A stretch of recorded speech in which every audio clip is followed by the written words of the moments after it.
ನಮಸ್ತೆ, ನಾನು doctor Rakesh Rajaras, consultant physician, Sigma hospital, Mysuru. ಸಕ್ಕರೆ ಕಾಯಿಲೆಯು ಒಂದು ಮಾರಕ ರೋಗ, ಏಕೆಂದರೆ ಅದರಿಂದಾಗುವ ದುಷ್ಪರಿಣಾಮಗಳು.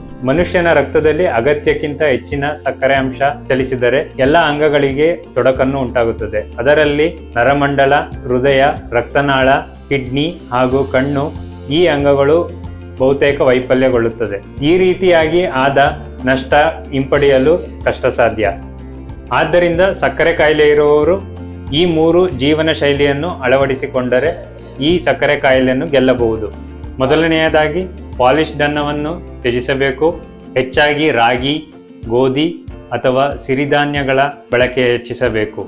ಎರಡನೆಯದು ಬಿರುಸು ನಡೆಯ 45 ನಿಮಿಷದ ವ್ಯಾಯಾಮ ಅತ್ಯವಶ್ಯಕ. ಮೂರನೇದಾಗಿ ಈ 3 ಸಂಖ್ಯೆಗಳನ್ನು ತಮ್ಮ ಜೀವನದಲ್ಲಿ ನೆನಪಿಟ್ಟುಕೊಳ್ಳಬೇಕು. ಖಾಲಿ ಹೊಟ್ಟೆಯಲ್ಲಿ ಸಕ್ಕರೆ ಅಂಶ 110ಕ್ಕಿಂತ ಕಡಿಮೆ, ತಿಂಡಿಯ ನಂತರ 180ಕ್ಕಿಂತ ಕಡಿಮೆ ಹಾಗೂ 3 ತಿಂಗಳ ಸರಾಸರಿ HbA1c 7%ಗಿಂತ ಕಡಿಮೆ. ಈ 3 ಅಂಶಗಳನ್ನು ಜೀವನದಲ್ಲಿ ಅಳವಡಿಸಿಕೊಂಡರೆ ಸಕ್ಕರೆ ಕಾಯಿಲೆಯನ್ನು ಗೆಲ್ಲಬಹುದು ಹಾಗೂ ಅದರಿಂದ ಆಗುವ ದುಷ್ಪರಿಣಾಮಗಳನ್ನು ತಡೆಗಟ್ಟಬಹುದು. ವಂದನೆಗಳು.